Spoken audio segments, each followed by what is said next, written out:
நாளைக்கான வீடியோக்கான ப்ரோமோ தாங்க வந்திருக்கு. அதை பார்க்குறக்குமே நம்ம சேனலை மட்டும் லைக் அண்ட் சப்ஸ்கிரைப் மட்டும் பண்ணிடுங்க. ஃபஸ்ட்டு எடுத்தோடனே துரையோட அக்கா இருக்காங்கல்ல, அவங்க வந்து துரையோட துணியை துவைக்காத துணியெல்லாம் ஒரு கை நிறைய அள்ளிட்டு வராங்க.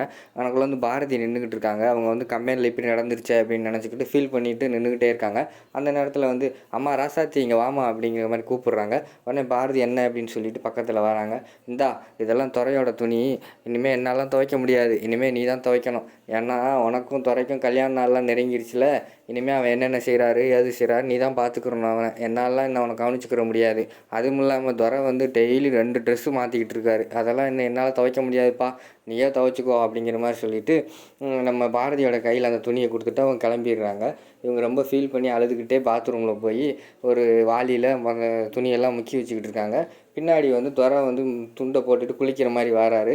வந்தோடனே இங்கே தான் நீ இருக்கிறியா, இந்த வாரம் பாரதி அப்படின்னு சொல்லிட்டு பக்கத்தில் வந்துக்கிட்டு என்ன பாரதி பண்ணுற அப்படின்னு சொல்லிட்டு அவங்க கையை வந்து அந்த வாளிக்குள்ளே விட்டு துணியை முக்கிக்கிட்டு இருக்காங்கல்ல, இவர் துரையும் அவங்களோட சேர்ந்து கையை உள்ளே விட்டு 2 பேரும் சேர்ந்து முக்கிற மாதிரி காட்டுறாங்க. அந்த நேரத்தில் வந்து பின்னாடி கூடி வந்து நம்ம தமிழ் இருக்காங்க, அவங்க வந்துடுறாங்க. அம்மா என்னம்மா செய்கிற, நான் அவங்கள எங்கெல்லாம் தேடிக்கிட்டு இருக்கிறது, இங்கே என்னம்மா செஞ்சுக்கிட்டு இருக்க அப்படிங்கிற மாதிரி அவங்க கூப்பிட்டுறாங்க. உடனே வந்து நம்ம பாரதி வந்து அழுதுகிட்டே அந்த இடத்த விட்டு ஓடிடுறாங்க. உடனே அப்படிங்கிற மாதிரி சொல்லிவிட்டு துரை வந்து ஃபீல் பண்ணுறாரு. உடனே நம்ம தமிழ் வந்து பார்த்து யோசிச்சுக்கிட்டே இருக்காங்க, என்ன நடந்திருக்கும், நம்ம துரை சித்தப்பாவோட ஆக்டிவிட்டீஸே சரியில்லையே, அம்மா வேறு நம்மக்கிட்ட சரியாக பேசாமல் அழுதுகிட்டே ஓடுறாங்களே, இது என்னென்னு பார்க்கணும் அப்படிங்கிற மாதிரி சொல்லிவிட்டு அவங்க யோசிச்சுக்கிட்டே இருக்காங்க மனசுக்குள்ளே. அதோடு பார்த்திங்கன்னா அந்த வீடியோ வந்து முடிச்சிடுறாங்க.